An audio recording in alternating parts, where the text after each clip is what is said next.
नमस्ते जी, आप सभी का बल्ला बॉल पे फिर से बहुत बहुत स्वागत है। बहुत खुशी का मौका है हम सभी भारतीयों के लिए।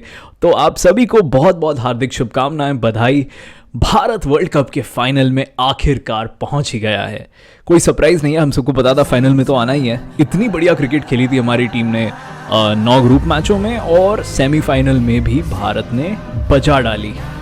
2011 के वर्ल्ड कप के बाद ये पहला वर्ल्ड कप है जिसमें भारत फाइनल तक पहुंचा है। इससे पहले 2 वर्ल्ड कप्स में सिर्फ सेमीज तक पहुंचा था। अब न्यूजीलैंड से जो हमारा सेमीफाइनल हुआ बहुत रोमांचक था, मजेदार मैच था। भारत ने करीब करीब 400 रन लगा दिए थे बोर्ड पर, लेकिन उसके बाद न्यूजीलैंड ने भी फाइट दी थी। ऐसा नहीं था कि वन साइडेड हारे। पेपर पे तो हमें लगता है स्कोर देखने पर कि 70 रनों से भारत जीता, तो आखिरकार बड़े स्कोर से भारत जरूर जीता, लेकिन न्यूजीलैंड ने फेजेस में फाइट दी थी। और इसी के तहत हम आज बात करेंगे कि भारत को क्या सही करना है और क्या अवॉइड करना है फाइनल जीतने के लिए। अब देखिए, फाइनल तो है वर्ल्ड कप में पीएचडी वाली टीम के साथ, ऑस्ट्रेलिया, जिनके पास 5 वर्ल्ड कप ट्रॉफीज हैं। और अगर आप अभी दोनों टीमों को मिलाएं मैन टू मैन और फॉर्म, स्किल, हर चीज में, तो भारत बहुत आगे है।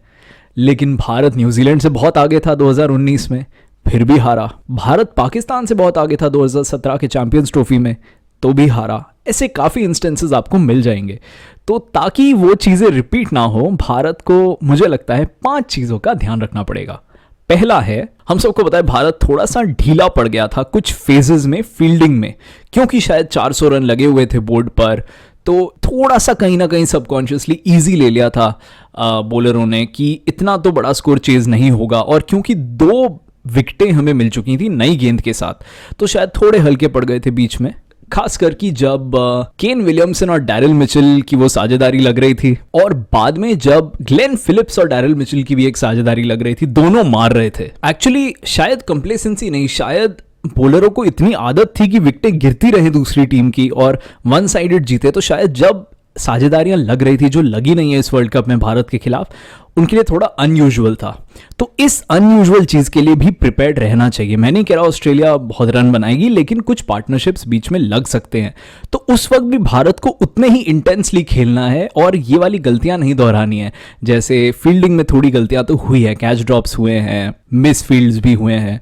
इन चीजों को अवॉइड करना होगा, क्योंकि हर बार भारत जब अपने से कम काबिलियत वाली टीम से हारी है बड़े मैच में, वो इसीलिए हुआ है कि कुछ क्रूशल 30 मिनट, 45 मिनट या 15 मिनट भारत ने हारे।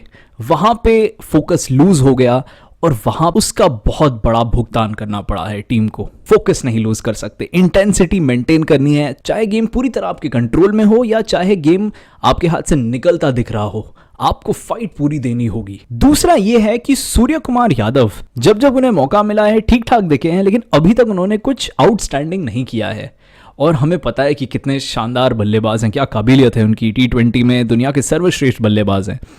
तो उनको थोड़ी अपनी काबिलियत को अब प्रूव करना पड़ेगा। फाइनल में अगर उनको मौका मिले तो एक अच्छी फिनिशिंग पारी उनको खेलनी चाहिए, जो अभी तक हमें एज सच नहीं दिखी है। क्योंकि देखिए, वो सिंगल स्किल प्लेयर हैं, उनसे आप बॉल नहीं डलवा सकते बड़े मैच में, और ना ही वो विकेट कीपिंग करते हैं। तो वो प्योर बैट्समैन के तौर पर खेलते हैं, तो उनको बैटिंग में ही जलवा दिखाना होगा। तीसरा है कि रविंद्र जडेजा, जब भी उन्हें बल्लेबाजी का मौका मिला है उन्होंने बढ़िया किया है, अभी तक काफी अच्छा किया है साउथ अफ्रीका के खिलाफ, न्यूजीलैंड के खिलाफ ग्रुप वाले मैच में।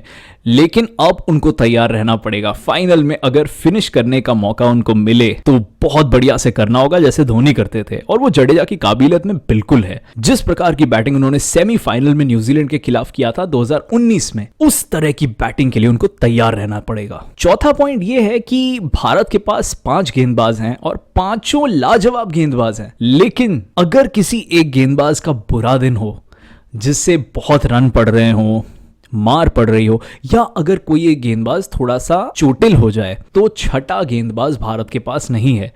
उस वक्त शायद रोहित शर्मा या विराट कोहली को गेंद डालना पड़े, जो काफी रिस्की हो सकता है बड़े मैच में।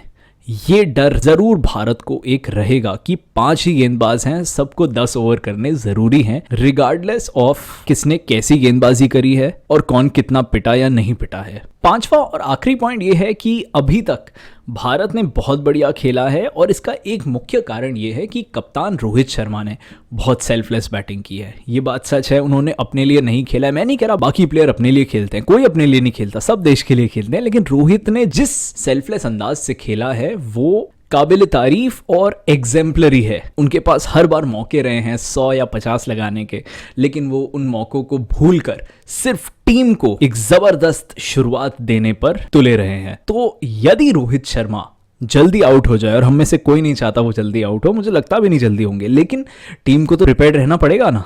तो अगर रोहित शर्मा जल्दी आउट हो जाते हैं और उस प्रकार का ताबड़तोड़ शुरुआत नहीं दे पाते, तो कौन वो शुरुआत देता है, कौन वो रोल निभाता है मारने का? क्या वो शुभमन गिल होते हैं, क्या वो विराट कोहली होते हैं? क्योंकि दोनों का नेचुरल गेम तेज खेलना नहीं है। विराट का तो बिल्कुल नहीं है, वो वक्त लेते हैं, शुरुआत में 15-20 गेंद लेते हैं, उसके बाद शुरू होते हैं, और वो भी ग्राउंडेड शुरू होते हैं। रोहित की तरह इधर मार दिया उधर मार दिया, वो उनके गेम में नहीं है। शुभमन गिल भी स्ट्रोक प्लेयर है, लेकिन रोहित जितना एग्रेसिव कोई नहीं है। तो ये एक बड़ा सवाल होगा, क्योंकि हमने आज देखा ऑस्ट्रेलियाई गेंदबाजों ने शुरुआत में साउथ अफ्रीका को इतनी बढ़िया गेंद की कि 7 ओवर में उनके 8 रन पे 2 विकेटें थी। तो करीब 1 रन प्रति ओवर की रफ्तार से रन बन रहे थे। तो रन रोकने में वो माहिर हैं। तो हमें रोहित के अलावा एक बल्लेबाज तैयार रखना पड़ेगा जो शुरुआत में मार सके नई गेंद को। बाकी मुझे लगता नहीं कि कोई भी तरीका है जिससे ऑस्ट्रेलिया भारत को हरा सकता है। फाइट जरूर देगा ऑस्ट्रेलिया, लेकिन मुझे लगता है भारत बहुत बेहतर है उनसे, और कुछ बहुत गलत नहीं हो जाए भारत के लिए तो भारत आराम से जीत जाना चाहिए ये फाइनल। वर्ल्ड कप घर आ रहा है। बहुत बहुत शुक्रिया देखने के लिए। Bye bye.